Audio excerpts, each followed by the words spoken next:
भरत समुद्र मंथन की कथा चल रही है। दो भाग उसके कहे जा चुके हैं। अब तीसरा, चौथा, पांचवा यानी 12, 13, 14 3 दिन में संपन्न होगा।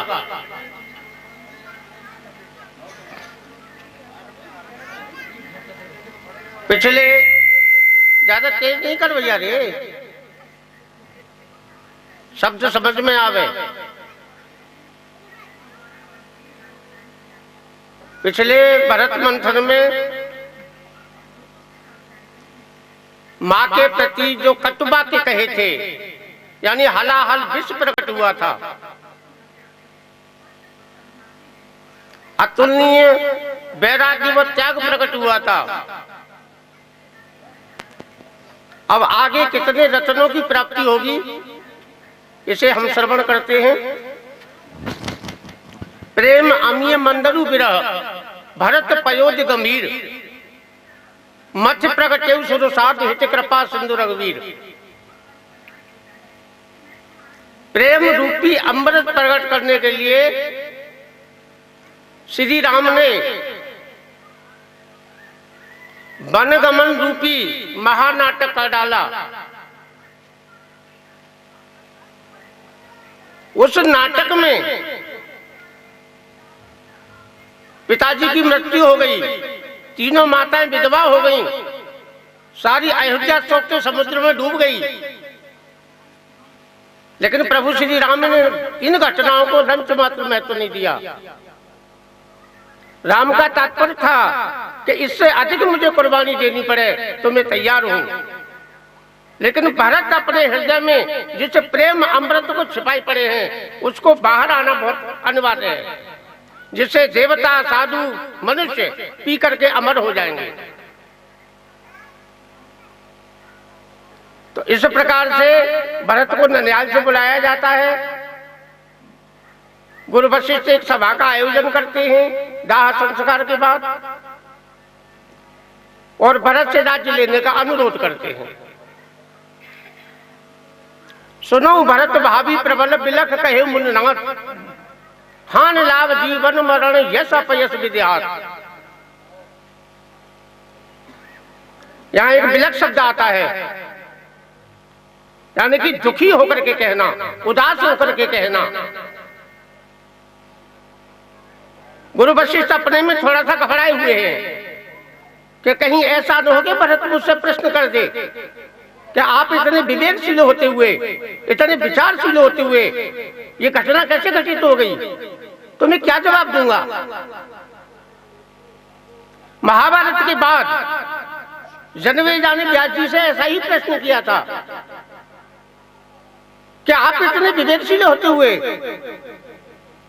भीषम पिता होते हुए, कृपाचार्य होते हुए, द्रोणाचार्य होते हुए, जहां तक त्रैलोकीनाथ श्री कृष्ण के होते हुए ये महाभारत जैसा युद्ध क्यों हुआ।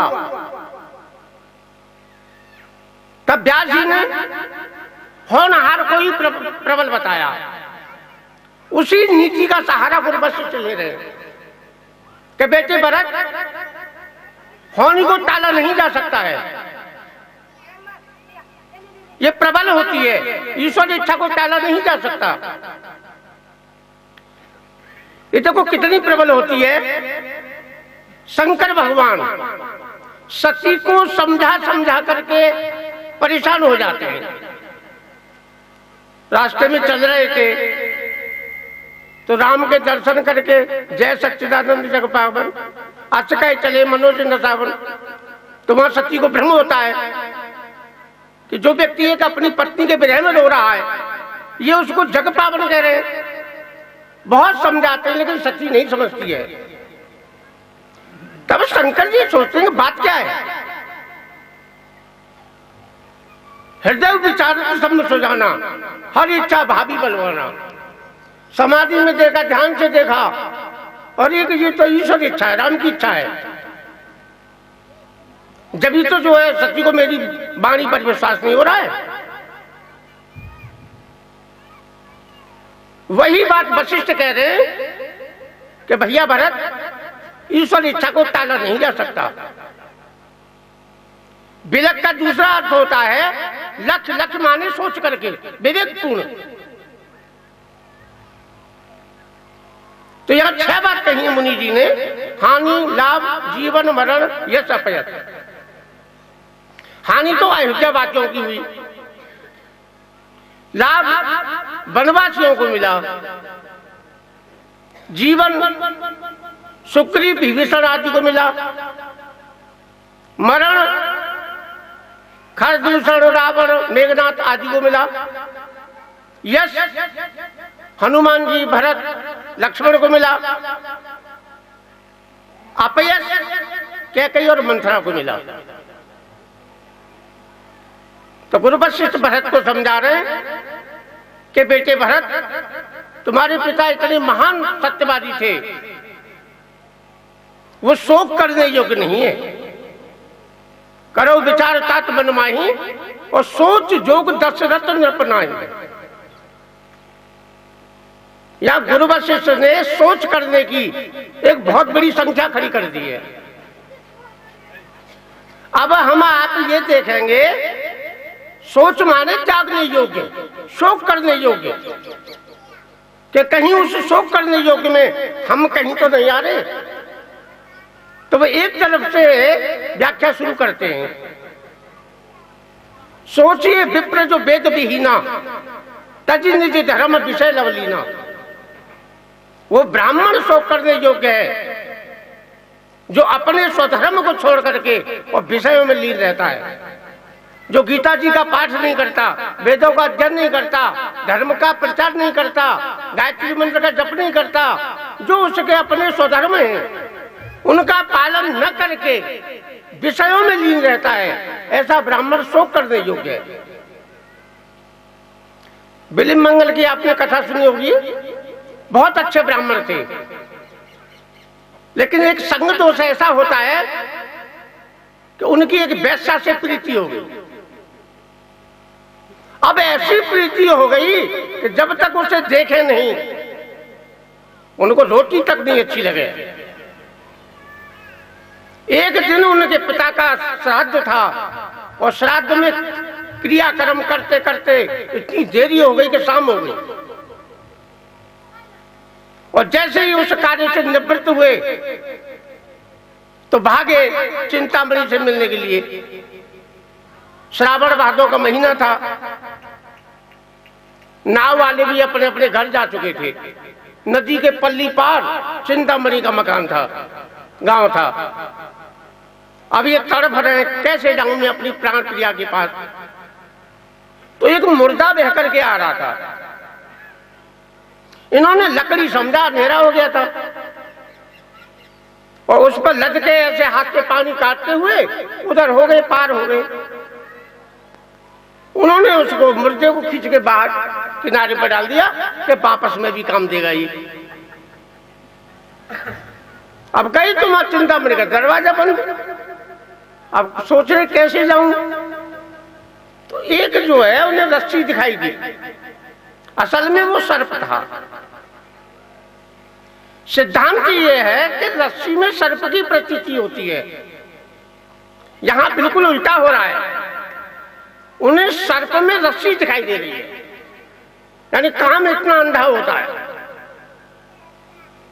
उसे पकड़ के चढ़ गए छत पर, नीचे गए, अचानक चिंतामणि को स्पर्श किया, वो आश्चर्यचकित हो गई, तुम अंदर कैसे आए?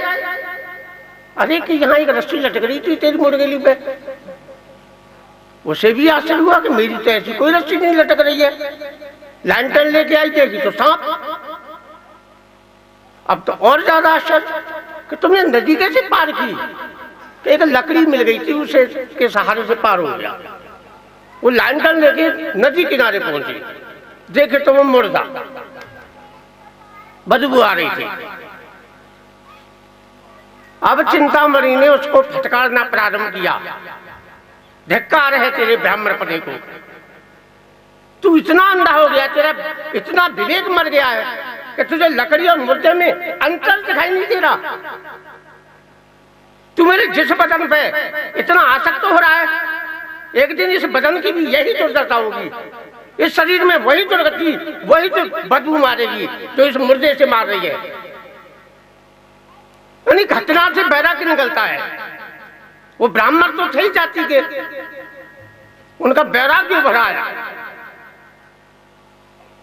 विवेक प्रधान हो गए और चिंतामणि के पैरों पड़ गए कि धन्य हो तुम, मेरी गुरु हो, मैं आपका शिष्य हूं। अब मैं वृंदावन जाकर के आजीवन श्री कृष्ण की हे गुणगान किया करूंगा। वहां से चल देते हैं। तो इस प्रकार जो ब्राह्मण जो है अपने निज धर्म को छोड़ करके विषयों में लीन रहता है, वो ब्राह्मण शोक करने योग्य है।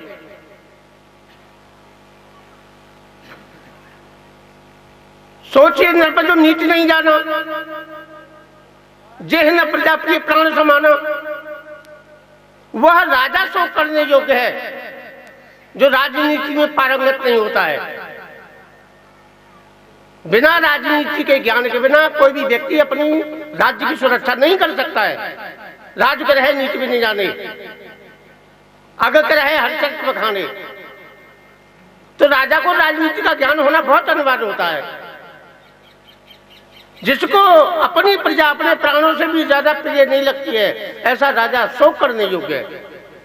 आज के राजा कैसे हैं ज्यादा कहने की जरूरत नहीं है, आप सब समझ लेंगे।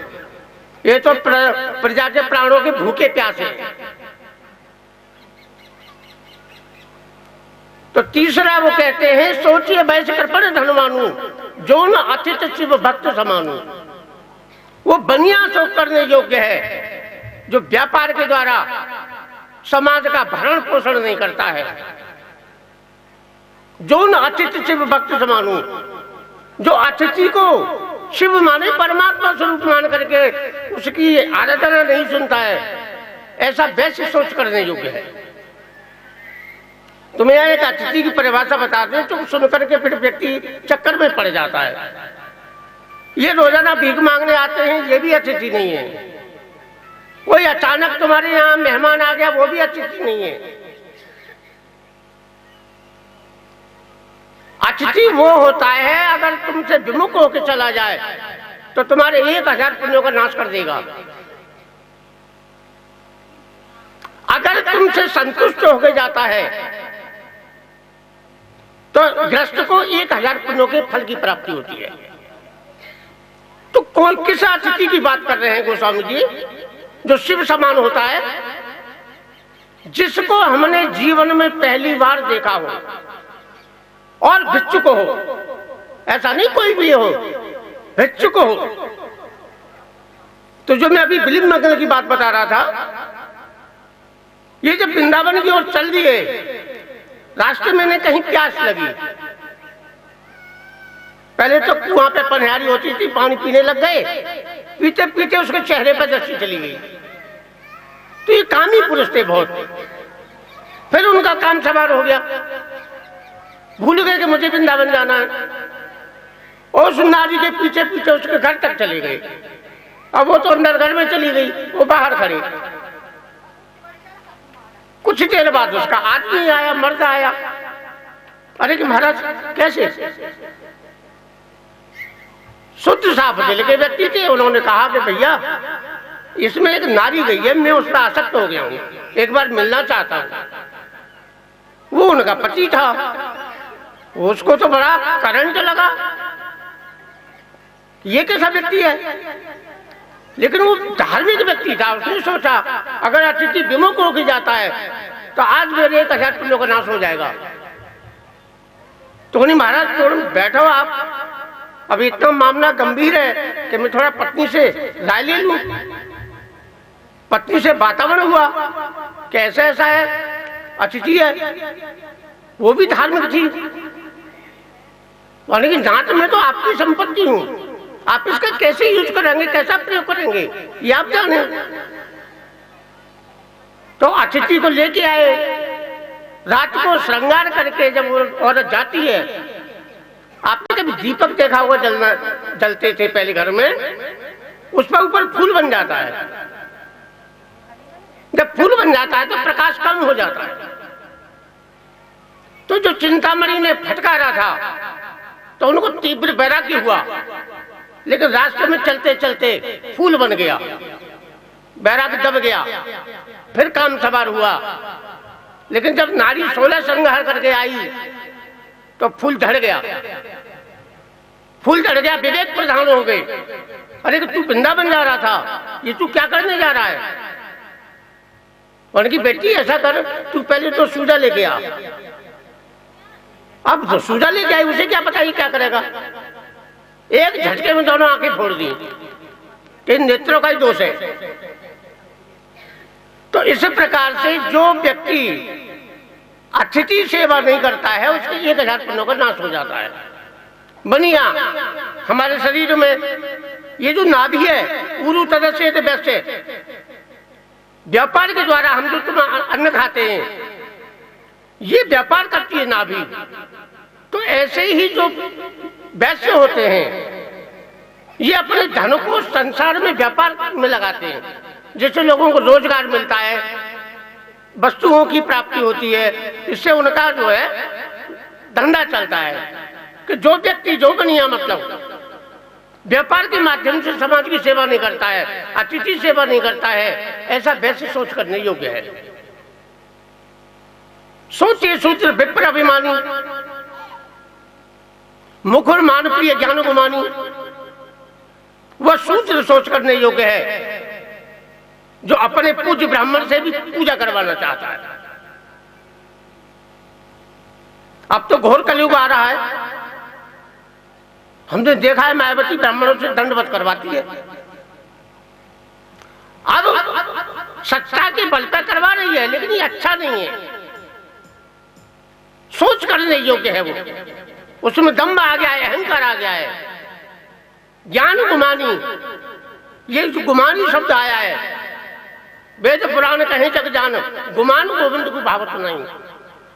गुमान माने अहंकार, ये व्यापक शब्द है।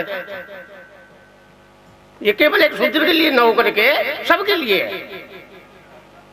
आपने देखा होगा ये आतंकवादी एटम बम लगाते हैं, दूसरों के घर में लगाते हैं, रिमोट अपने हाथ में रखते हैं, जब इच्छा हुई दबा दिया, विस्फोट हो गया। हमने तुमने क्या किया है, एटम बम अपने यहाँ भीतर लगा लिया अंतःकरण में, रिमोट तुम्हारे दूसरे के संसार के हाथों में थमा दिया है। सामने वाले ने हमारी प्रशंसा की, अरे वाह महाराज क्या बढ़िया कथा करते हैं आप, कुप्पा हो गए फूल के। उसने कुछ अनुचित कह दिया, तेरे जैसे सैकड़ों डोलते हैं, आग लग गई तन बदन में। तो सामने वाले ने एक शब्द रूपी बटन दबाया और बम फट गया हमारे हृदय में। तो इस प्रकार जो सूत्र अपने पूज्यों से भी पूजा करवाना चाहता है, वो त्यागने योग्य है, सोचने योग्य है। सोचिए पुण्यपति पंचक नारी, कुटिल कलह प्रिय इच्छाचारी। वह नारी सोच करने योग्य है जिसके पति साथ में होते हुए भी दूसरे पुरुषों से संबंध बनाती है। ऐसी नारी सोच करने योग्य है। देखो हमारे वेदों में भगवान ने संसार बनाया तो उनको इस बात का ज्ञान था कि ब्रह्मचर्य का पालन न पुरुष कर पाएगा न नारी कर पाएगी। एक ऐसी शक्ति, बलवान शक्ति है ये। तो विवाह पद्धति का एक विधान बनाया जिससे हम न्यायपूर्वक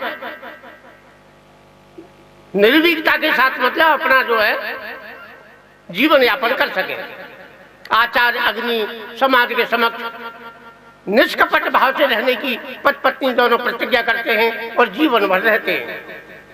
तो ये गृहस्थ धर्म का धर्म है। अब जैसे कोई पुत्र है, अपने पिता से खर्चे को पैसे न मांग करके चोरी करता हो तो वो दंड देने योग्य है या नहीं? इसी प्रकार से नारी के साथ पति होते हुए भी अनाधिकार चेष्टा करती है तो वो दंड देने योग्य है, सोच करने योग्य है। आज अय्याज पुरुष जो होते हैं उन्होंने तो एक नारा ही खोल दिया है कि नारी हर क्षेत्र में अपना भाग ले सकती है, दफ्तरों में, ऑफिसों में, कहीं भी, हर जगह उसको उन्होंने ले लिया है। तो ये भोगी पुरुष होते हैं। अब देखो कुछ दिनों से कुछ ऐसी आंधी चल रही है लपेटने वाली, अब घबरा रहे हैं।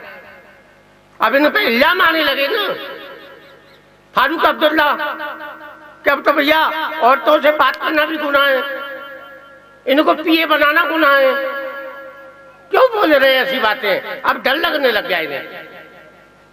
तो नारी क्या होती है? एक मर्यादा का प्रतीक होती है। उसे घरों में, महलों में छुपा के रखा जाता है। एक सौंदर्य ऐसी चीज है जिसे देखने से नशा चढ़ जाता है, और कुछ नशे ऐसे हैं जो पीने से, खाने से चढ़ते हैं। ये चितवत ही चढ़ जाए, देखने से ही चढ़ जाता है। सौंदर्य अच्छा है तो क्या है, व्यक्ति में विकृति उत्पन्न होती है, इसलिए इसको पर्दे में रखा जाता है। लेकिन आइए आज पुरुष इसे रूढ़िवादी कल्पना बताते हैं।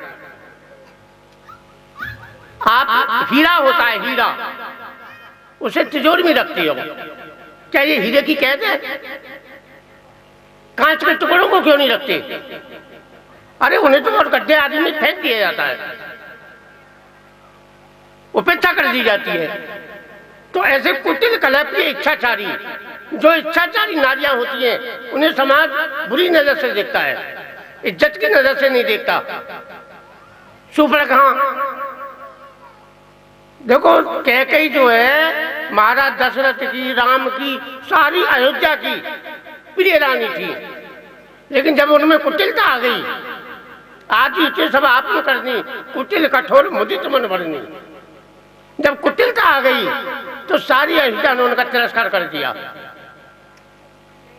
भरत ने तो पापनी शब्द से संबोधित किया है, पाप ने सभी भांत को नाशा, अरे दुष्टनी तूने सब प्रकार से कुल का नाश कर दिया।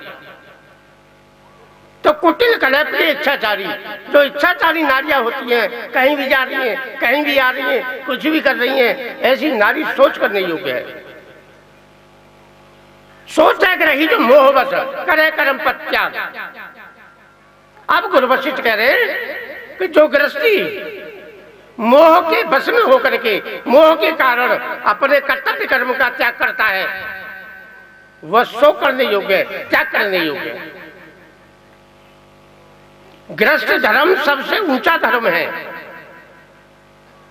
जितने आश्रम हैं, ब्रह्मचारी की तपस्या, वानप्रस्थ की तपस्या, साधु सन्यासी के विचार, इन सब का आधार गृहस्थ होता है। जंगल में तपस्या कर रहे हैं, हम कहीं ड्यूटी करने तो जाते नहीं है। अब रोटी कपड़ा मकान सब चाहिए, इसकी पूर्ति कौन करता है? एक गृहस्थ करता है। तो जो विमुख होकर के कर्तव्य कर्म से च्युत होता है, दूर भागता है, वह सो करने योग्य है। गीता में आ जाते हैं, अर्जुन जब कर्तव्य कर्म से विमुख होता है, मोह होता है, तो ये तो मेरे सब संबंधी हैं, इनसे मैं युद्ध कैसे करूंगा? उसने कृष्ण के समक्ष एक इतनी लंबी चौड़ी भूमिका रख दी है कि हे प्रभु, तुम जिस युद्ध लड़ने की बात कर रहे हो, मुझे प्रेरणा कर रहे हो, इसका परिणाम क्या निकलेगा? कभी सोचा क्या?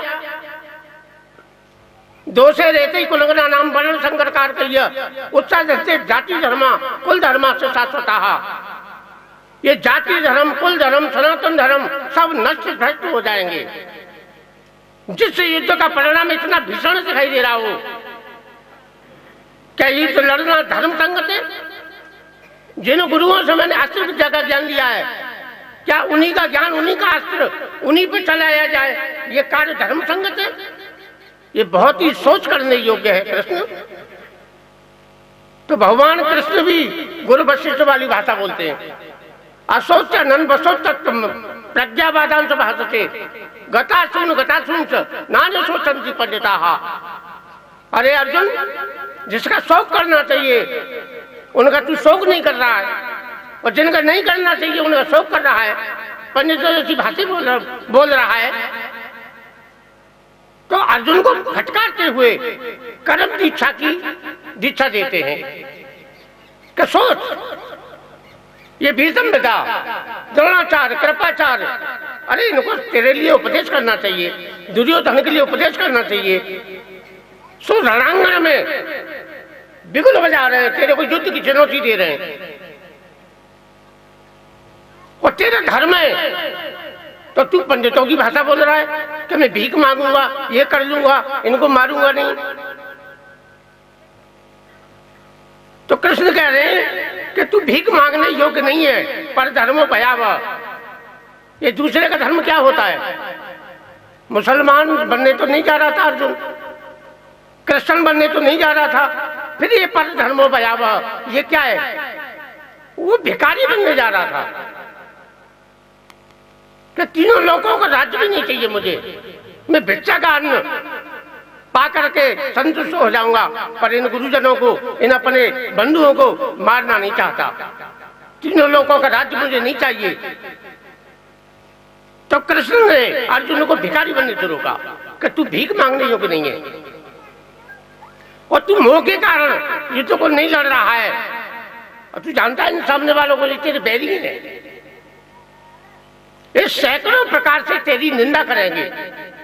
अकीर्तिम चापी भूतानि कति संजीते अभयाम संभाव्यता से चाकीति मरण जीती रचते। ये तेरे को कायर कहेंगे, न जाने न कहने योग्य वचन कहेंगे कि गांडू भाग गया युद्ध छोड़ करके, उससे बढ़ करके तेरा और अपमान क्या होगा? और माननीय पुरुष का अपमान एक मृत्यु के बराबर होता है। जब युधिष्ठिर घायल हो गए थे तो अर्जुन देखने चला आया। युधिष्ठिर को ऐसा लगा कि अर्जुन कर्ण का वध करके आया है, और बोले कि आओ वीर अर्जुन, अच्छा हुआ तुम कर्ण का वध करके आ गए। अर्जुन बोले भैया मैं तो तुम्हें देखने चला आया हूं, अभी कर्ण का वध नहीं हुआ। अर्जुन को उबाल आ गया, और दुर्योधन को मतलब युधिष्ठिर को जाने कैसे गुस्सा आ गया, जबकि धीरे पुरुष थे कि धिक्कार है तेरे गांडीव धनुष को, जो तू कर्ण का वध किए बिना मेरे पास आ गया। अब तो अर्जुन तलवार लेके झपटे, कृष्ण ने हाथ पकड़ लिया, ये क्या करता है? अर्जुन बोले कि प्रभु तुम्हें मेरी प्रतिज्ञा भली भांति मालूम है, कोई मेरी निंदा करेगा मैं सहन कर लूंगा, लेकिन मेरे कोई गांडी धनुष की निंदा करेगा मैं उसका सिर काट दूंगा। और आज युधिष्ठिर ने मेरे गांडी धनुष की निंदा की है, मुझे इनका सिर काटना पड़ेगा।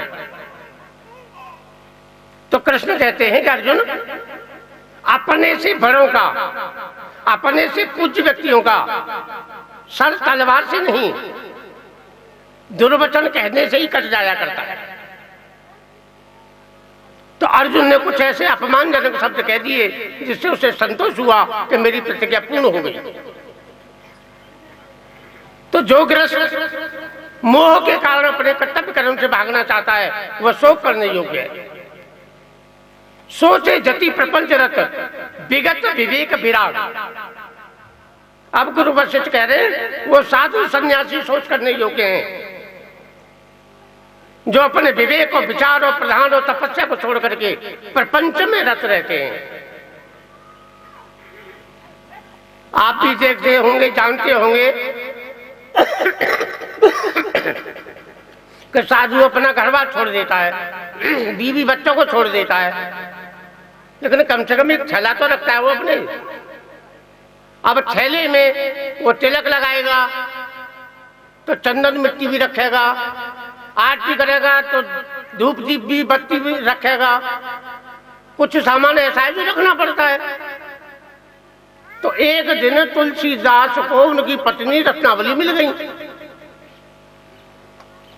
तिलक छापे चंदन देख करके, उनका तो विवेक खो गया, फटकारने लगी अपने पति को कि बस इतना बड़ा बैरागी था तुम्हारा, खरिया खरी कपूर सब उचित न पियती त्याग, क्या खरिया मोह मैल के विमल विवेक विराग। अब कितना बड़ा आरोप लगा रही रत्नावली अरे कि तुम्हारा बैराग इतना ऊंचा, ये खरिया कपूर चंदन थैला में रखते हो, अपने पास रखते हो, बस मेरा त्याग कर दिया। मेरा त्याग क्यों किया है? तुम्हारा इतना ही ऊंचा ज्ञान है तो ये तिलक छापे इनका भी त्याग कर दो। ये सजावट करके समाज को साधुपन दिखाना चाहते हो कि मैं साधु हूं, मेरी पूजा करो। तुलसीदास वैष्णव महात्मा थे, लेकिन उनका और प्रबल वैराग्य हुआ, उन्होंने तिलक छापे चंदन भी छोड़ दिया। और एक बहुत अच्छे महात्मा थे, कथा किया करते थे, 20 वर्ष हो गए कथा कहते कहते। एक संयोग ऐसा बना कि एक दिन कथा में उनकी पत्नी भी आ गई। पत्नी आ गई, कथा सुनती रही। जब कथा समाप्त हो गई तो वो स्टेज पे आ गई, मंच पे आ गई और हाथ पकड़ लिया, चलो। वो तो पानी पानी हो गई कि क्या करती हो, कि क्या करती हूँ, जो करना चाहिए वो कर रही हूँ। अब चेला चपाटे बलवंत आ गया सामने कि तुम कौन हो? अरे कि मेरे पति है, मैं इनकी पत्नी हूं। कि तू सन्यासी है, त्यागी है। माता का रुख बदल गया, गंभीर स्थिति में चली गई कि हाँ, मैं 20 साल से आज तक यही सोच के प्रसन्न थी कि मेरा पति योगी है, मेरा पति सन्यासी है, लेकिन आज मैं प्रत्यक्ष देख रही हूं मेरा पति योगी नहीं है। ये तो वो काम कर रहे हैं जो एक साधारण पंडित किया करता है। अरे पंडित कथा करता है, भागवत कहता है, लेकिन पत्नी का त्याग नहीं करता। फिर इन्होंने मेरा त्याग क्यों किया? अब उन महात्मा का भी वैराग्य इतना प्रबल हुआ तो वहीं से वो काष्ठ मोहन स्वीकार कर लेते हैं कि आज के अलावा मैं अपनी वाणी का ऐसा प्रयोग नहीं करूंगा कि मुझे जल दो या रोटी दो, भूख लग रही है, मतलब कोई इच्छा प्रकट नहीं करूंगा। अनासत कर्म फलम कर्म कर्म करोती है, जो प्रारब्ध से मिल जाएगा खा लूंगा।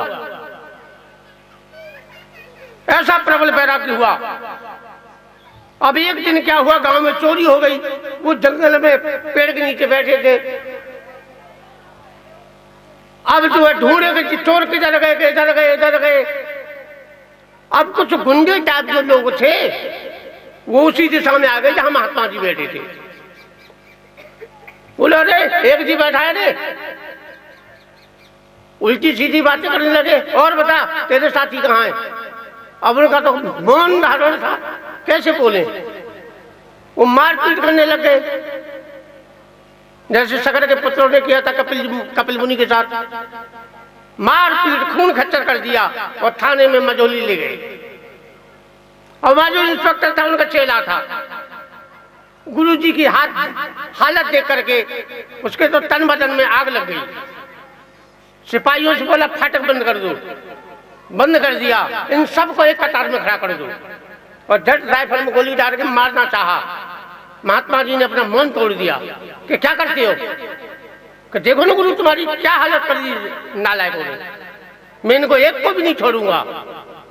कि बहुत बढ़िया बात, लेकिन ये बता किसी एक को तू जीवन दान दे सकता है? कि नहीं। कि तो फिर तुझे जान लेने का अधिकार क्या है, जीवन लेने का अधिकार क्या है, जबकि को जीवन दान दे नहीं सकता? तो उन सब गांव वालों को माफ करवाया। गांव वाले पैरों में पड़ गए कि हे भगवान हमें जो है क्षमा करो, बहुत बड़ी भूल हो गई, हमें उपदेश करो।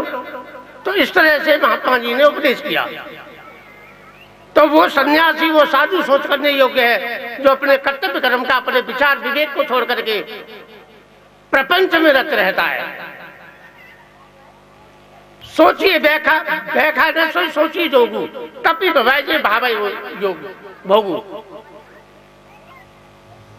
बाण प्रश्न, बैठा न सुनाने बाण प्रश्न, वो बाण प्रश्न सो करने योग्य है जो तप का जीवन छोड़ करके भोगों में ही आसक्त रहता है। यहां गोस्वामी जी एक बहुत नीति वाक्य का प्रयोग कर रहे हैं, यानी कि एक चौथी अवस्था आती है जो हमें वानप्रस्थ बनने के लिए मजबूर करती है। हमें कुछ बातें ऐसी पढ़ने को मिलती हैं जिन्हें देख करके हमें बेटे की कमी दिखाई देती है। जैसे कंस को ले लें, अब देखने में ये लगता है कि कंस ने पिता के साथ बहुत दुर्व्यवहार किया, लेकिन ऐसा नहीं है कि कंस की कमी हो। जो पिता पुत्र को बराबर की आयु में देख करके जवान हो जाते हैं और घर बार नहीं छोड़ते हैं, ये घर बार छोड़ना समाज के लिए एक बहुत बड़ा योगदान है।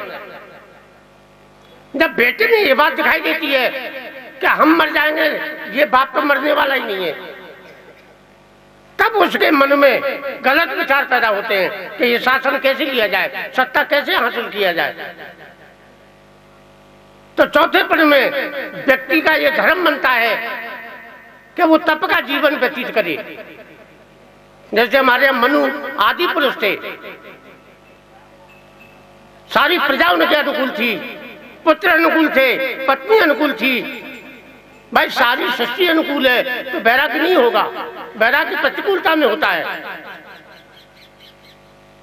लेकिन फिर भी बुद्धि प्रधान जन्म गयो हर भगत बिन कोई न विषय विराग। मेरा पूरा जीवन ऐसा ही चला गया और मैं भोगों में रतूं। भवन बसत बा चौथापन हृदय बहुत दुख लाग। उन्हें बड़ा कष्ट होने लगा कि मनुष्य शरीर ईश्वर प्राप्ति के लिए मिला है और मेरा 3/4 जीवन बेकार हो गया। अब तो मुझे राज्य का त्याग कर देना चाहिए। ऐसा ही जीवन हमें दशरथ के जीवन में मिलता है। दशरथ एक सभा में बैठे हुए थे, चारों पुत्रों का विवाह करके लाए थे, तो पूरी सभा एक स्वर में महाराज दशरथ की प्रशंसा करती है कि 14 भवनों में न तो महाराज के समान कोई हुआ और न भविष्य में होगा। तो प्रशंसा का अर्थ होता है कि अपने आप को देखना, ये जो सामने वाले मेरी प्रशंसा कर रहे हैं कि वास्तव में मैं इतना ऐसा हूं या नहीं। तो वहां दर्पण हाथ में लेते हैं। रायम सुवायम मुकर कर लीना, बदन बिलो के मुकर चमकीना। देखने लगे तो क्या देखा, श्रवण समीप भय सित केसा, मुकुट टेढ़ा हो गया था, कान के पास के बाल सफेद हो गए। दशरथ बोले मेरे बाल सफेद हो गए और मैं अभी सत्ता में बैठा हुआ हूं। यही वो संकल्प लेते हैं कि अब तो ये मुकुट राम को देकर के मुझे तप का जीवन व्यतीत करना चाहिए। तो बाल बोलते नहीं है, कैसी इतनी घटनाएं होती है जो बोलती नहीं है, लेकिन हमें उनसे ज्ञान प्राप्त होता है। एक वकील था, उसे जब दूध पकड़ के ले गए, अब यमराज के जब पेश किया तो वकील अपनी वकालत वहां भी करने लग गया। अरे कहिए यार तुम्हारे कानून कैसे हैं? हमारे यहाँ भी वकालत होती है, मैं वकीलों को। अरे पहले किसी मुजरिम को सम्मन भेजते हैं, नोटिस भेजते हैं, जब वो नोटिसों की अवहेलना करता है, जब उसे बाहर निकालते हैं, गिरफ्तार करते हैं। तुमने मुझे एक भी नोटिस नहीं भेजा और डायरेक्ट मुझे गिरफ्तार कर लिया, ये तुम्हारा कानून गलत है। तो न्यायाधीश बोलेगा भैया मैंने कई नोटिस बोले यार, तो हो सकता है तेरे को पढ़ना नहीं आता हो। मैंने बताओ एक भी नहीं पहुंचा मेरे पास कि तेरी जो बाल सफेद हो गई, ये मेरा नोटिस था। तूने कभी ध्यान दिया? तेरे दांत गिर गए, बत्ती सी गिर गई, ये मेरा नोटिस था। तेरे गालों में झुर्रियां पड़ गई, ये मेरा नोटिस था। अब तुझको पढ़ना नहीं आता तो मैं क्या करूं? तो जो भोगों में ही रत रहता है। लेकिन मनु विचार प्रधान थे कि चौथी अवस्था बरबस राज्य सुतर जब जीना और नारी समेत गमन बन कीना। तो चौथी अवस्था जो होती है वो विचार प्रधान, विवेक प्रधान होती है। क्या हमें सारी जीवन भोगों में आसक्त होकर मर जाना, ये हमारे धर्म है, ये हमारा लक्ष्य है?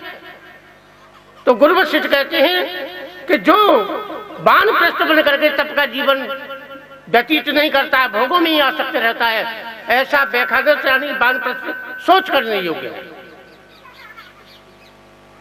अब कह रहे सोच नहीं सब कुछ सोही, जो न छाण चले हर जन हुई। अभी तक वशिष्ठ ने एक एक विषय से सोच नहीं बताया।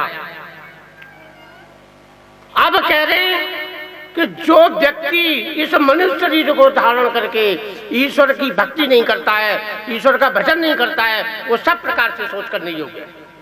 सोचनीय सब विधि सोई, जो न छाण छल हर जन हुई। हम तुम सब विचार कर सकते हैं, ये मनुष्य शरीर मिला है हमें, क्या वास्तव में स्त्री पुत्र धन इतने में गमा दे? क्या इतने के लिए मिला है? गोस्वामी जी कह रहे हैं, यह तन कर फल विषय न भाई, स्वर्ग स्वल्प अंत दुखदाई। कि भैया ये शरीर हमें भोग भोगने के लिए नहीं मिला है। 84 लाख योनि है, क्या कर रहा है जीव इसमें? भोगी तो भोग रहा है। ये शरीर हमारा विचार प्रधान के लिए है, मनुष्य को विचार प्रधान होना चाहिए, ईश्वर प्राप्ति के लिए मिला है। जो न तरह भव सागर नर समाज से पाए, सुकृत निंदक मन मते आत्मा हनगत जाए। कि जो इस दुर्लभ मानव तन को पा करके अपनी आत्मा का कल्याण नहीं करता है, वो कहां जाता है? नरक में जाता है, आत्महत्या का पाप लगता है। गीता जी में भी कृष्ण भगवान यही कहते हैं, वहां कहते हैं कि जीव स्वयं अपना शत्रु है, स्वयं अपना मित्र है। उदरेदात्मनात्मानम नात्मानम बसादे।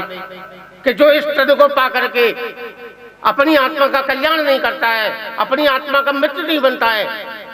यहाँ कृष्ण बहुत बढ़िया बात कर रहे हैं, मित्र और शत्रु। कोई दूसरा हमारा शत्रु मित्र नहीं है, हम स्वयं अपने शत्रु मित्र हैं। हम चाहें तो अपनी आत्मा को ऊर्ध्व गति में ले जा सकते हैं, और ये नीच गति में तो ले ही जा रहे हैं। दारू पी रहे हैं, गुटखा खा रहे हैं, क्या क्या कर रहे हैं, जो न करने योग्य चीजें उनसे कर रहे हैं। तो जो ईश्वर भक्ति नहीं करता है, गुरु वशिष्ठ कह रहे हैं, वो सब प्रकार से सोच करने योग्य है। कहे बेटे भरत, तुम्हारे पिता भवन चार्य से प्रकट प्रभाव, 14 भवनों में उनका यश फैला हुआ है, वह सोच करने योग्य नहीं है। तुम्हारे पिता इतने महान सत्यवादी थे कि सत्य के कारण उन्होंने राम का त्याग कर दिया। इतने प्रेमवादी थे कि प्रेम के कारण अपने प्राणों को त्याग करके एक अद्भुत मर्यादा स्थापित की है। तुम ऐसे महान पिता के पुत्र हो, तुम्हारा धर्म बनता है कि तुम पिताजी के पथ का अनुसरण करो। तुम्हारे पिता की 2 आज्ञाएं थी, जिसमें एक आज्ञा का पालन करके राम वन चले गए, और दूसरी की आज्ञा पालन करना तुम्हारा धर्म है।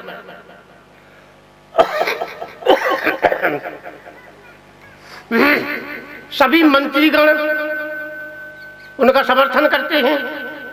कौशल्या माँ भी पत्र शब्द से अनुमोदन कर देती है। तो भरत एक बहुत लंबी सांस लेते हैं, ओह मेरे मालिक, ये धर्म का कैसा उपहास उड़ाया जा रहा है। भरत ने जो सवाल किया था उसका उत्तर कोई दे न सका। भरत का सवाल था कि अयोध्या में एक घटना हुई और इन लोगों ने उस घटना को ऐसे भुला दिया है जैसे मानो कुछ हुआ ही नहीं। अतीत और भविष्य इन दोनों को भुला दिया। अब इनके सामने एक ही सवाल है कि अयोध्या को राजा की आवश्यकता है और वो राज्य भरत को स्वीकार कर लेना चाहिए। भरत ने पलट करके वशिष्ठ जी से प्रश्न कर दिया कि गुरुदेव, जब पिताजी की आज्ञा से राम वन को गए तो फिर पिताजी की मृत्यु क्यों हुई? अरे पिताजी ने तो अपने प्राणों को त्याग करके अपनी भूल का प्रायश्चित किया है। दूसरा पिताजी का कारण यह था कि मोह समान को पाप निवासु जह लग राम सीय बनवासु। इस संसार में मुझसे बढ़कर के पापी कौन होगा, जिसके कारण राम सीता लक्ष्मण का वनवास हो गया। तो पिताजी के तात्पर्य था, मैं ऐसे दुष्ट का मुख देखना नहीं चाहता, जिसके कारण राम को बन जाना पड़ा। तो भरत मां को भी उल्हाना देते हैं कि मां, तुम बिना सोचे समझे जिस पक्ष का अनुमोदन कर रही हो, ये कितना घातक सिद्ध हो जाएगा, तुम्हें इसकी कल्पना भी महसूस नहीं है। भरत माँ को लाना देती है कि क्या तुम्हें विश्वास है माँ कि रोग की सही जांच की गई है, रोग का सही निदान हुआ, या रोग के लिए सही दवा की व्यवस्था हुई है? पच्चे तो बाद की वस्तु है। ग्रह ग्रही के पुण्य बात बस ते पुण्य बीची मार ते प्याउनी बारनी कहो का उपचार। अयोध्या पर ग्रह दशा मंडरा रही है। राम लक्ष्मण सीता का वनवास हो गया, सारी अयोध्या शोक के समुद्र में डूबी हुई है, पिताजी की मृत्यु हो गई। इन घटनाओं को ऐसे बुलाया जा रहा है जैसे कुछ हुआ ही नहीं हो। कैकई रूपी राहु और मंथरा रूपी शनि दोनों मिलकर के जिस अनर्थ की सृष्टि कर रहे हैं, वहां तो बृहस्पति रूपी गुरु ग्रही अनुकूल बने तो विपत्ति से टाला जा सकता है, लेकिन जब गुरु ग्रह भी राहु और शनि के पक्ष में मिल जाएं, तो फिर वहां कल्याण की आशा कैसे की जा सकती है?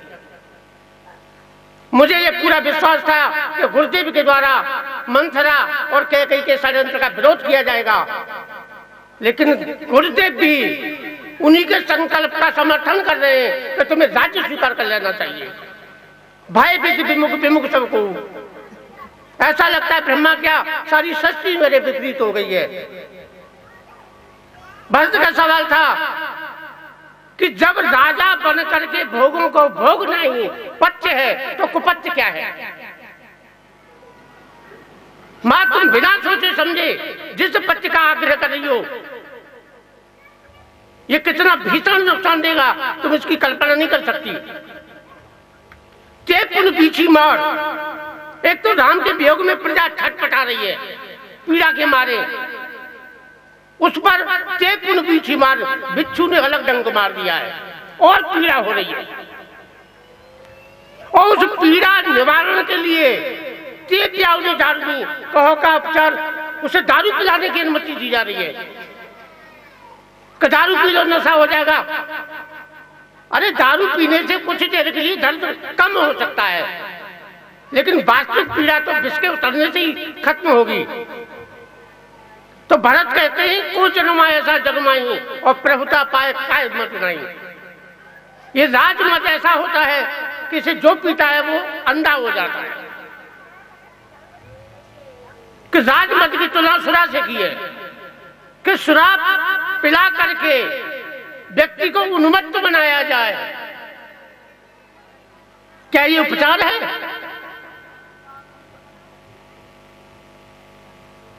ऐसी अशांति के बीच ऐसे राजा का निर्माण किया जाए, उसे दारू पिलाई जाए, क्या ये उपचार है? अब कौशल्या में बेचारी क्या करें?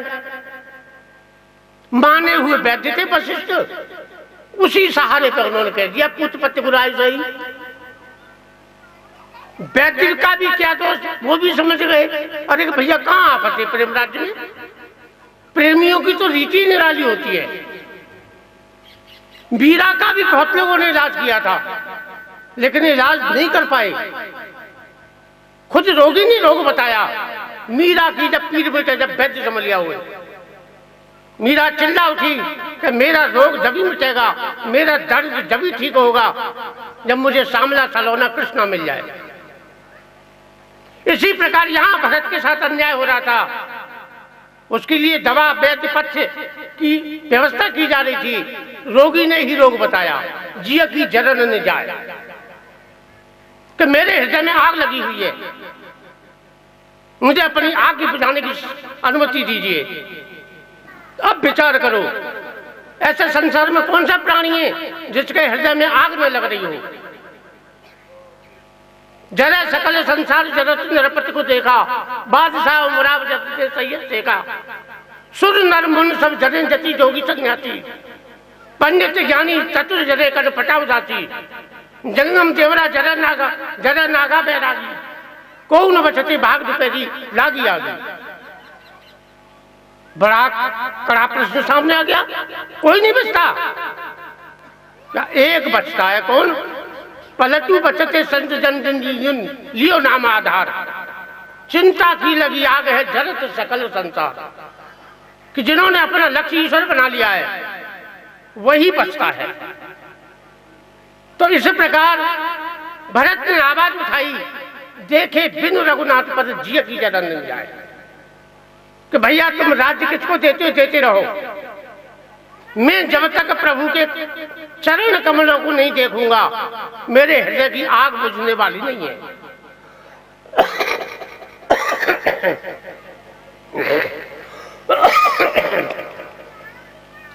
प्रातः काल चले हैं प्रभु पानी, सवेरे होते ही मैं प्रभु के पास चला जाऊंगा। इस मंत्र ने तो भाई चमत्कार ही कर दिया।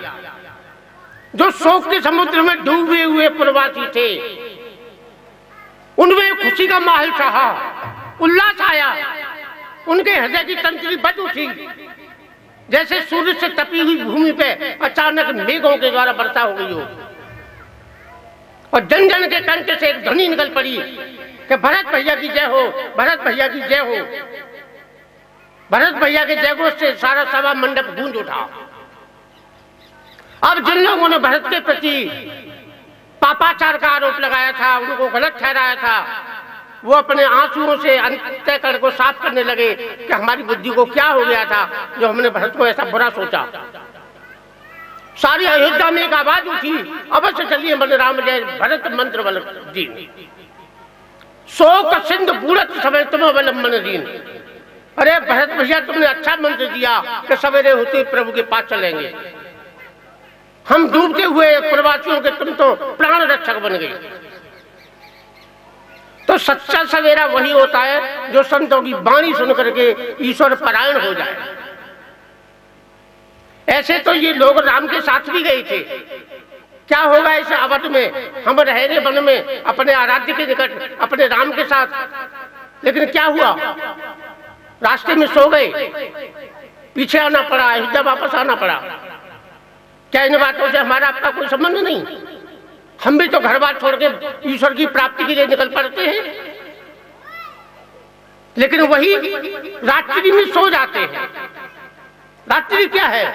मोह निशा सब शोभन हारा, देखे सफल अनेक प्रकारा। जिस मोह के संसार को हम छोड़ के आते हैं, स्त्री पुत्र घर आदि जायदाद, लेकिन विरक्ति से जलना, उसको सहन करना, अकेला रहना, ये कोई खेल नहीं है।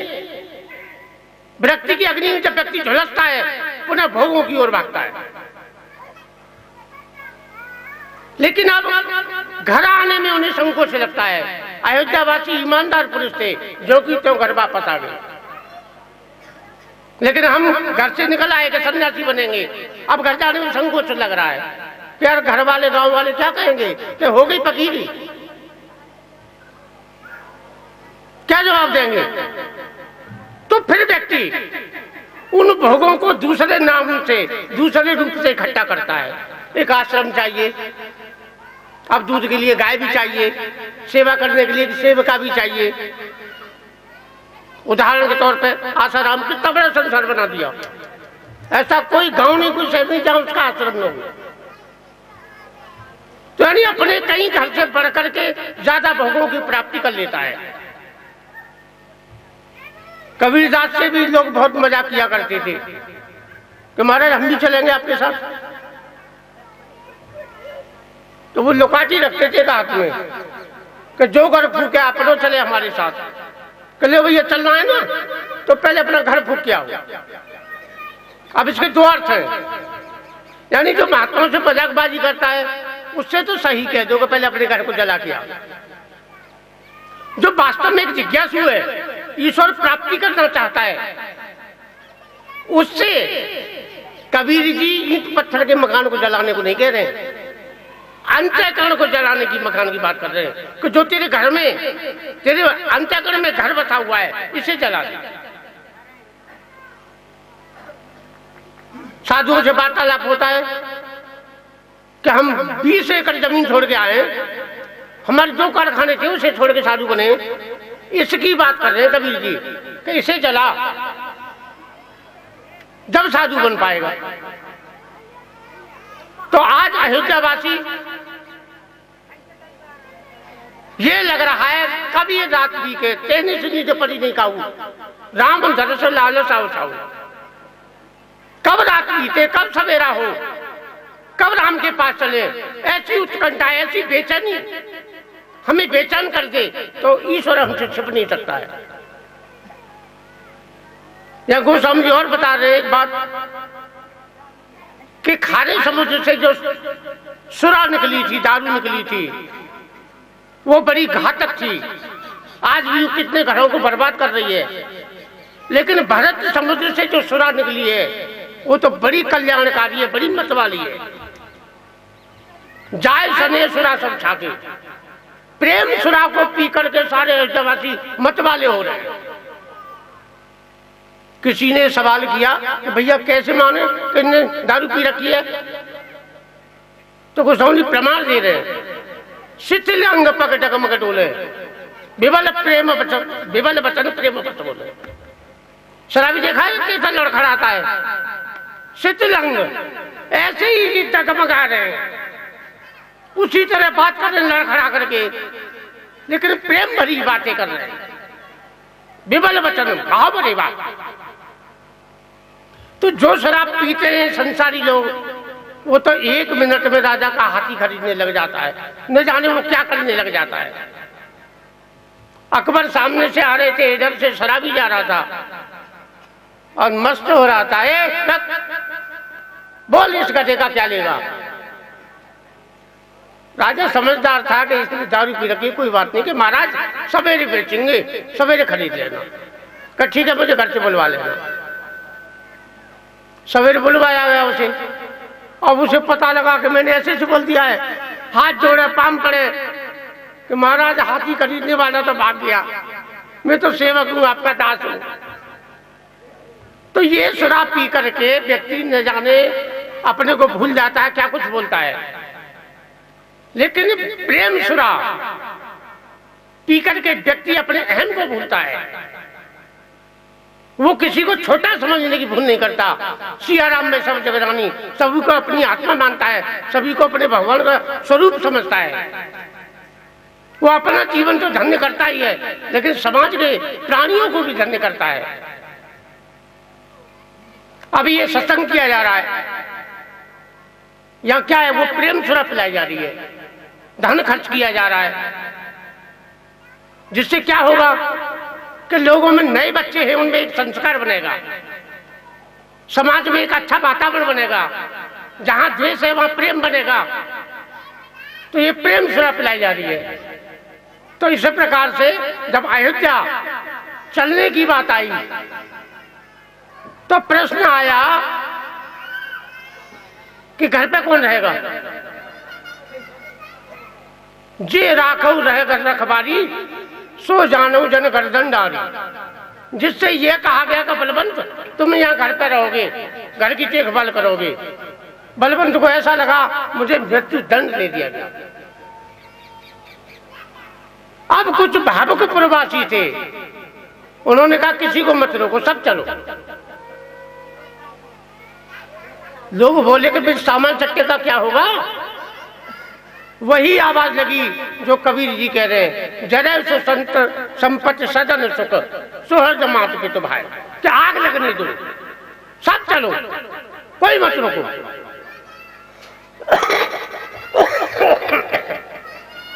तो जब तक घर के प्रति, जायदाद के प्रति हमारे मन में मोह बसा रहेगा, तब तक हम ईश्वर भक्ति नहीं कर पाएंगे।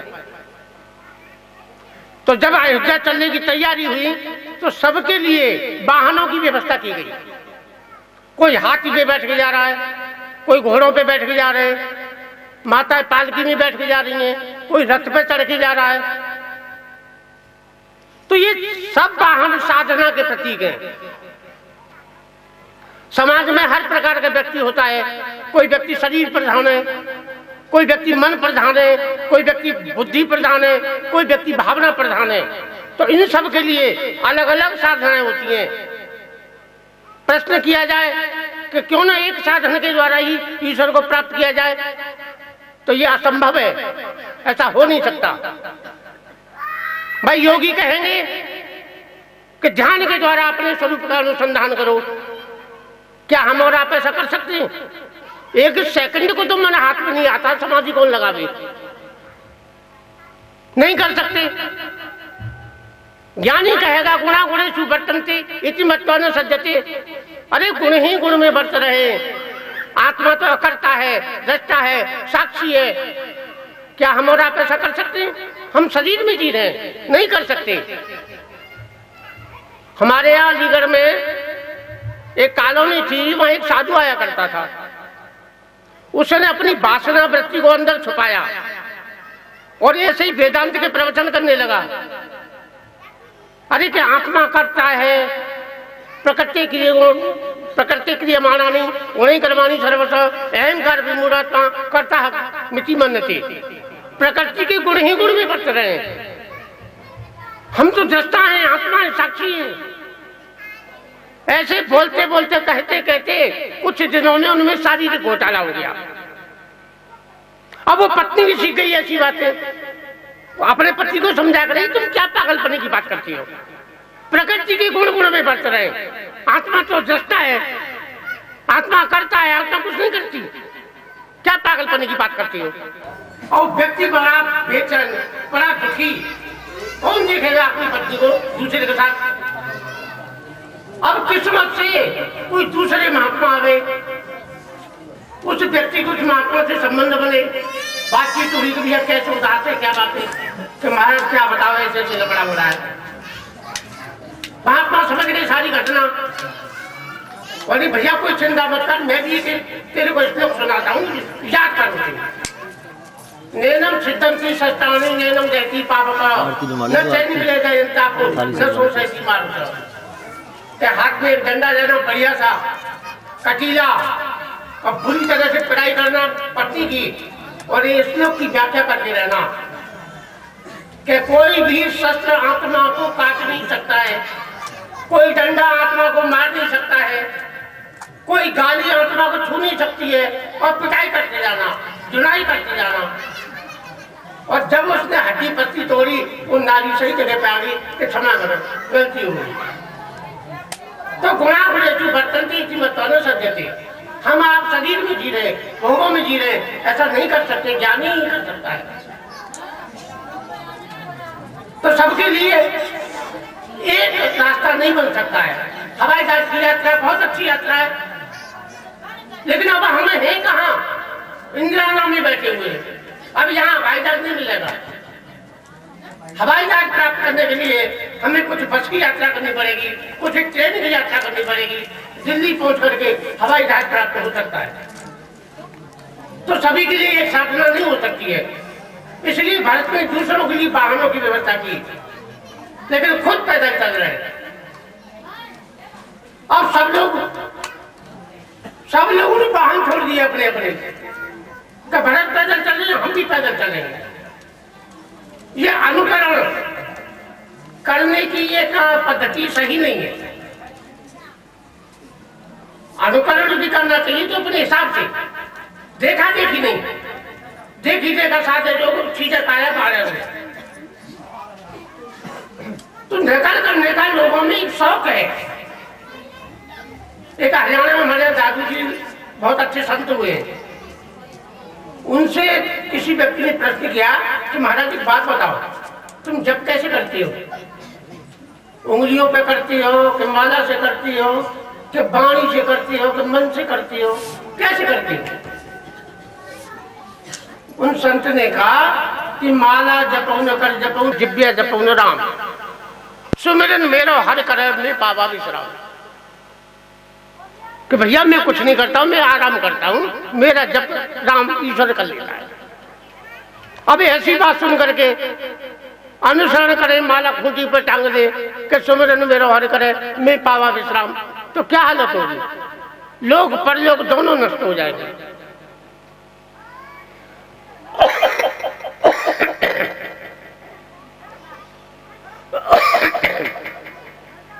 ऋषिकेश में कैलाश एक आश्रम है, जहाँ 4-5 वर्ष इन्होंने शिक्षा ग्रहण की है। उसके महामंडलेश्वर पीठाधीश्वर विद्यानंदी महाराज से नर्मदा की परिक्रमा कर रहे थे। अब एक जगह रात को कहीं तो विश्राम करते हैं, सुबह नहा धो करके वो अपने कर्म करने में लग गए। उनके बाजू में एक फक्कड़ सो रहा था। अब 1 घंटा हो गया, उन्हें वो चिल्लाने लगे, हे फक्कड़, हे फक्कड़, हे सुबह हो गई रे, हे चल नहा धो ले। उसने ऐसे देखा, मुझसे हाँ तुझसे कह रहा हूं, वो फिर सो गया। अब 6 बज गए, उजाला फटने लगा। अब उन विद्याधर जी को बड़ी गुस्सा आ रही है कि तुम जैसे लोगों ने तो पाखंड कर रखा है, समाज में साधुओं की निंदा होती है। हे साधु बन गया, गृहस्थी नहा लिए, तू सो रहा है। जब ज्यादा झुंझुलाने लगे तो फक्कड़ ने इशारा किया। इशारा किया तो मंडलेश्वर बोले मीरू को बुला रहा है। वो गए पास में गए, उन्होंने अपने बदन लगा दिया उनके कान से, तो हरिओम हरिओम की ध्वनि आ रही थी। महामंडलेश्वर समझ गए कि जी तो विभूति है, साष्टांग दंडवत प्रणाम किया कि महाराज सो जाओ। तो जब पूरा नशा चढ़ता है उसके लिए कोई कर्तव्य, कोई कर्म, कोई विधान नहीं होता है। वो दिव्य पराकाष्ठा होती है, उसकी भावजन्य प्रधान होता है वो। उसके लिए कोई विधि विधान नहीं होता है। जैसे बुढ़िया थी गांव की, वैसे सत्संग में कहीं गई थी तो वहां उसने सुना कि पहले भगवान को भोग लगा करके, मतलब जो है भोग ग्रहण करना चाहिए, प्रसाद पाना चाहिए। वो बुढ़िया थी, समझ गई ठीक है भगवान को भोग लगाना चाहिए। गरीब नहीं थी, हांडी में खिचड़ी बनाती थी, और गरीब नहीं थी, घास खोदने जाती थी भैंस के लिए। जब खिचड़ी बन गई तो पीतल के ठाकुर जी जाकर हांडी में डाल दिए, तो तुम खाते रहना, मैं आती होगी। अब एक दिन कोई कर्मकांडी साधु आ गया भिक्षा करने के उद्देश्य से। उसने देखा, तेरा सत्यानाश जाए, तेरे क्या करे, तन ठाकुर जी पजा दे, जो जल गए ठाकुर जी जल्दी निकाल।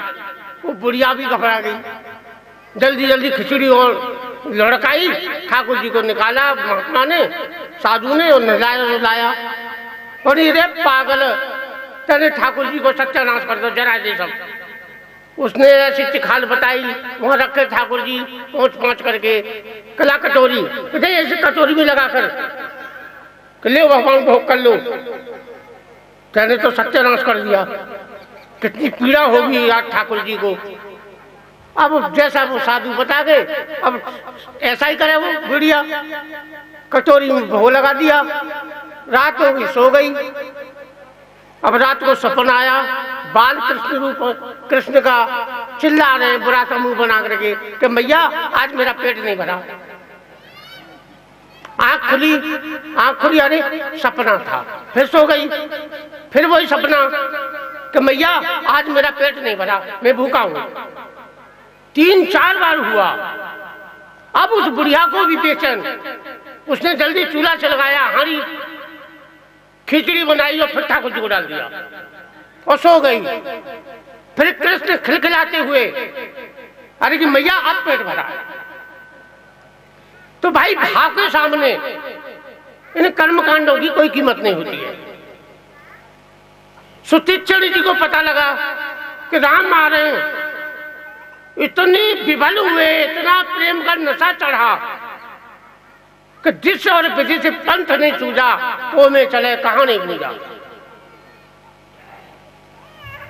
उन्हें ये भी ज्ञान नहीं रहा मैं कहां जा रहा हूं। दिशाओं का ज्ञान भूल गए, रास्ता का ज्ञान भूल गए, को मैं कहां जा रहा था, मैं कौन हूं, ये भी भूल गए। नशे की दिव्य पराकाष्ठा, मुनि मंग मां जा चल हुई बैठा, पुलक शरीर पदस फल जैसा, एक पत्थर की प्रतिमा की तरह अचल होकर बैठ गए। राम लक्ष्मण से कह रहे हैं, देखो जी कैसा भक्त मिला, स्वागत करने के लिए आ रहा था, रास्ते में बैठ गया। ये है प्रेम सुरा, प्रेम की दिव्य पराकाष्ठा। तुमने कभी अनुभव किया होगा, घर में कोई शराबी होता है, अगर टाइम से घर वापस ना आवे तो घर वाले ढूंढने चल देते हैं। वही बात यहाँ है कि भैया वो तो रास्ते में बैठ गया, अब तो हमको ही मिलने जाना पड़ेगा।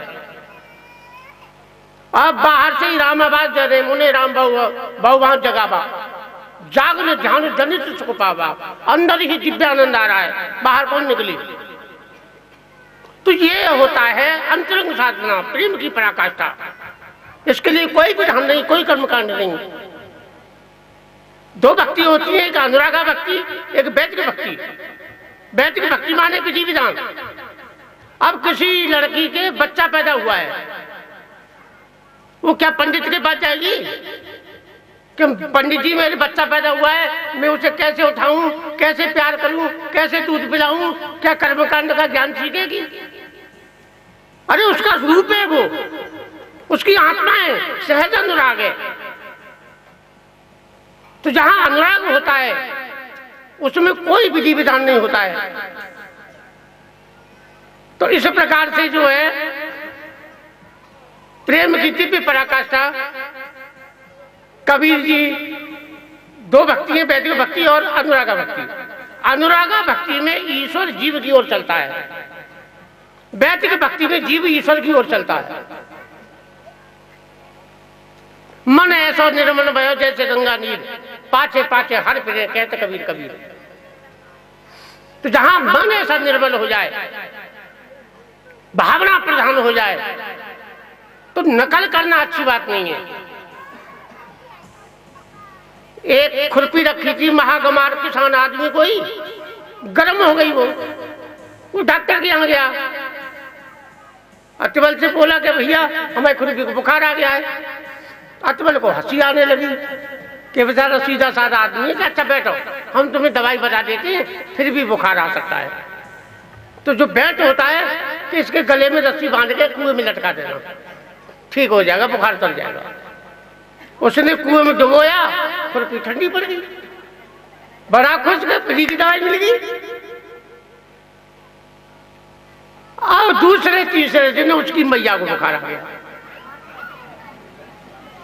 उसने रस्सी गले में बांधी, कुएं में डुबो दी, 2-3 डुबकी निकाली, बाहर निकाला तो मर गई। तो नकल करना पर धर्म भयावह, दूसरे का धर्म दुख देने वाला हो जाता है। तो कौशल्या मां भरत को समझा रही है, तुम्हारे चलत चले सब लोग, सकल शोक कृष्ण नहीं मगजो। कि बेटी भरत, जब से तुम्हारे पिताजी की मृत्यु हुई है, इन्होंने एक अन्न का दाना नहीं खाया है, इनका शरीर कृष्ण बहुत दुबला हो रहा है, ये तुम्हारी देखी देखा पैदल नहीं चल पाएंगे। तो मां के कहने से और अयोध्या वासियों को पीड़ा से, संकट से बचाने के लिए रथ स्वीकार कर लेते हैं। अगर भरत को यह पता होता कि ये लोग मेरा अनुकरण करेंगे, तो वो इतना गुप्त रीति से काम लेते कि अयोध्या वासियों को पता भी नहीं चलता। और आगे चल के उन्होंने ऐसा ही काम किया है। जब शाम को सेना कहीं रुकती है अयोध्यावासी, तब पता चलता है कि भरत पाया दिन आए। तो सारे अयोध्यावासी मिलके भरत से प्रार्थना करते हैं। तो भरत कहते हैं कि देखो मैं सेवक हूं, यद्यपि जन्मों को मातते मैं सच सदा सदोष, आपने जानो न त्यागिए मोर रघुवीर भरोस। कि जहां राम के चरण पड़े हैं वहां मेरा सिर पड़ना चाहिए, लेकिन ऐसा मैं नहीं कर सकता। अब तुम घोड़े पर सवार करके मुझे मेरे सेवक धर्म से वंचित करना चाहती हो। कुमाता से जन्म लेने वाला पुत्र क्या सुपुत्र हो सकता है? मुझे तो एक ही विश्वास है कि प्रभु मुझे अपना जाने के स्वीकार कर ले, वही मेरा भाग्य होगा, सौभाग्य होगा। तो इसी प्रकार से भरत गंगा के किनारे पहुंचते हैं। कोल भील निषाद को सूचना देते हैं कि भरत चतुरंगी सेना लेके आ रहे हैं। तो गांव के प्रधान मुखिया का ये कर्तव्य होता है कि राजा के सम्मान के लिए कोई भेंट लेके जाए। तो चतुरंगी सेना सुनकर के निषाद का खून उबाल खाने लगा, आंखों में लालमी छा गई, शरीर में क्रोध उत्पन्न हो गया। क्या हाँ हम स्वागत करेंगे, अपने राम के विरोधी का जैसा स्वागत होना चाहिए वैसा ही स्वागत करेंगे। अपने छोटे से गांव की भीड़ को इकट्ठा करके आदेश करने लगा कि मेरे भाइयों, भगवान श्री राम ने मुझे मित्र कह के पुकारा है, आज हमारी परीक्षा का अवसर आ चुका है। भरत को गंगा नदी पार करने से पहले अनेकों नदियां पार करनी पड़ेंगी। हमारी खून की नदी से, हमारे संग्राम की नदी से जब भरत पार होंगे तब राम के पास जा सकते हैं। यहाँ बड़े वेदांत की बात करता है, समारंभ मरण पुण्य सुर सुर तीरा, राम काज क्षणभंग शरीरा, तजऊ प्राण रघुनाथ ने हो रे, दो हाथ मुझ मोदक मोरे। कि मेरे भाइयों, ये शरीर नाशवान है, क्षणभंगुर है, एक दिन इसका विनाश होना अवश्यंभावी है। अगर यही शरीर हमारा ईश्वर के काम में आ जाता है, जहां राघव के चरण पड़े हैं, उस कण कण में हमारा रुधिर समा जाएगा, तो हमारे शरीर का हमारा कल्याण हो जाएगा। अब भरत का क्रोध देख करके सब तिलमिला उठे कि ये क्या हो रहा है। तो भरत की जो कथा चल रही है वो चल रही है समुद्र। वास्तविक भरत को समुद्र की उपमा यथार्थ है। भरत स्वभाव न सुगम निगमहु, लघुमति चापलता कभी छबहु। गोस्वामी जी तुलसीदास जी क्षमा याचना कर रहे हैं कि मैं अपनी छोटी सी बुद्धि की चपलता के लिए क्षमा चाहता हूं। भरत का स्वभाव इतना गंभीर है कि वेदों को, निगम उपनिषदों को, बड़े से बड़े व्यक्ति को समझ पाना कठिन है। इतना गंभीर प्रसंग है। चतुरंगी सेना का प्रयोग संसार वाले युद्ध के लिए सब करते हैं, लेकिन प्रभु के मनाने के लिए सेना का सदुपयोग तो भरत जैसे संत ही कर सकते हैं। भरत का तात्पर्य यह था कि जिस अयोध्या ने राज्य अभिषेक की घोषणा करके प्रभु को अयोध्या से निष्कासित कर दिया है, वनगमन कर दिया है, अब अयोध्या में राम का राज्य अभिषेक न होकर के चित्रकूट में होगा। अयोध्या इस महान कार्य के लिए अपना गौरव खो बैठी है। जब राम का चित्रकूट में अभिषेक होगा तो वहां तोपों की सबकी सलामी दी जाएगी, तो चतुरंगी सेना होने जरूरी है। भरत ने फिर कभी अयोध्या में निवास भी नहीं किया है, नंदीग्राम में रहते थे कि जब तक प्रभु लौट के अयोध्या को धन्य नहीं करेंगे तब तक मैं अयोध्या में नहीं रहूंगा। तो इन भावों को तो निषाद राज छू भी नहीं पाए। चूंकि समुद्र है, उसकी गहराई का पता लगाना बड़ा कठिन है। वो तो अपने छोटे से गांव की भीड़ के सामने वेदांत ज्ञान की परिभाषा करने लगे कि राम ने तुम्हारे इस निषाद को मित्र कह के पुकारा है, आज हमारी तुम्हारी परीक्षा का अवसर है, हम युद्ध करेंगे, भरत को चुनौती देंगे। एक छोटे से गांव का चौधरी चतुरंगी सेना को चुनौती कर रहा है, कितना साहस होगा। वास्तविक राम ने मित्र कह करके कोई भूल नहीं की, पर प्रश्न उठता है कि सामने से जो आ रहा है, क्या तुम उससे युद्ध कर सकती हो? जिसका नाम सुनते ही उठे राम सुन प्रेम धीरा, कहूं पट कहूं निसंग धन तीरा। भरत का नाम सुनते ही राम के हाथ में अस्त्र गिर जाते हैं, शरीर से दुपट्टा गिर जाता है। क्या तुम ऐसे सैलानी से युद्ध कर सकती हो? और भी यहाँ एक बात बताते हैं गोस्वामी जी कि जो अस्त्र है वो दोनों ओर के एक ही हैं। निषाद का अस्त्र क्या है? सुमिर राम पद पंकज पनहि। भरत का अस्त्र क्या है? मोरे शरण राम की पनहि। कौन जीतेगा, कौन हारेगा, क्या कह पाना सरल है? तो ईश्वर तो सर्वज्ञ है, अंतर्यामी है। उन्होंने किसी के द्वारा छींक करवाई और दूसरे पंडित के द्वारा उपदेश करने लग गए कि भाई ये तुम जो आवेश में आकर के कर रहे हो ये गलत है। भरत के भावों को पता लगाए बिना युद्ध करना एक अनुचित है।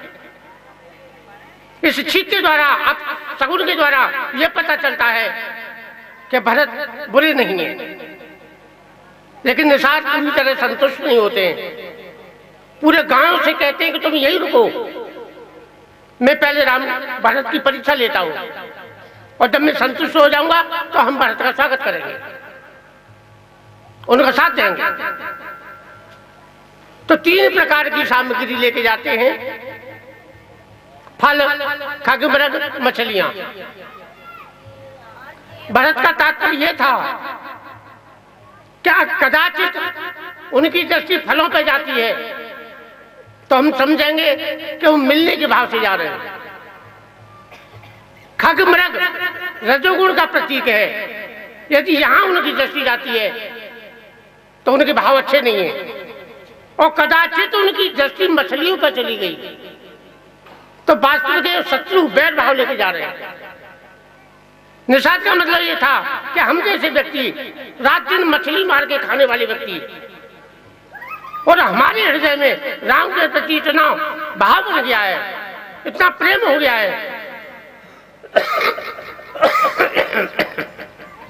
उन्हीं राम के प्रति अगर भरत शत्रुता लेके जा रहे हैं तो वो हमसे भी निम्न धरातल पर टिका हुआ व्यक्ति है, फिर हम युद्ध करेंगे।